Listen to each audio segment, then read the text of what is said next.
സാറിപ്പോ എന്താ പറയാൻ പോണേ? കേക്കട്ടെ, ഒന്ന് പറഞ്ഞേ. ഹായ്, നമസ്കാരം. നിങ്ങളിപ്പോ എന്റെയും വിഷാന്റെയും വീഡിയോസും കാര്യങ്ങളൊക്കെ ഇപ്പൊ നിങ്ങൾ കണ്ടിട്ടുണ്ടാവും. സത്യസന്ധമായിട്ടുള്ള എന്തോന്ന് ഒന്നാമത്തെ ഒരു വിഷയം എന്ന് പറഞ്ഞിട്ടുണ്ടെങ്കിൽ ഇത് ജസ്റ്റ് ഒരു കണ്ടന്റിന്റെ രൂപത്തില് ചെയ്തൊരു വിഷയമാണ്.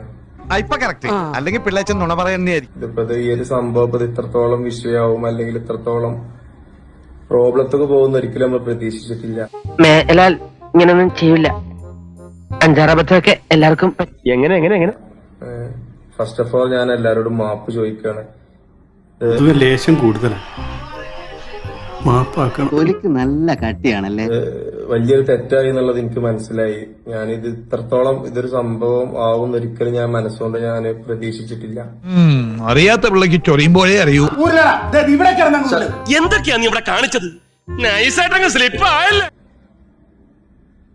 അപ്പോ എല്ലാവരോടും ഞാൻ മാപ്പ് ചോദിക്കുകയാണ്. ഞാനൊരു തെറ്റ് പറ്റിപ്പോയി. ഇനിയിപ്പോ നമ്മളതിനിപ്പോ അതിനെ ന്യായീകരിക്കല്ല. എല്ലാം നിന്റെ വിധിയാണെന്ന് സമാധാനം. എങ്ങനെയാണ് സംഭവിച്ചത്? ഒരു കണ്ടന്റിന് വേണ്ടി ചെയ്തതാണ്. പക്ഷെ ഇത് ഇത്രത്തോളം ഒരു വിഷയമാവുന്ന ഒരിക്കലും പ്രതീക്ഷിച്ചിട്ടില്ല. അപ്പൊ എല്ലാരോടും മാപ്പ് ചോദിക്കുകയാണ്. അറിയാം. അപ്പൊ അത് നിനക്ക് നേരത്തെ അറിയാമായിരുന്നു. ഏകദേശം അറിയായിരുന്നു. നമുക്ക് പിന്നെ കാണാം. Okay, all the best.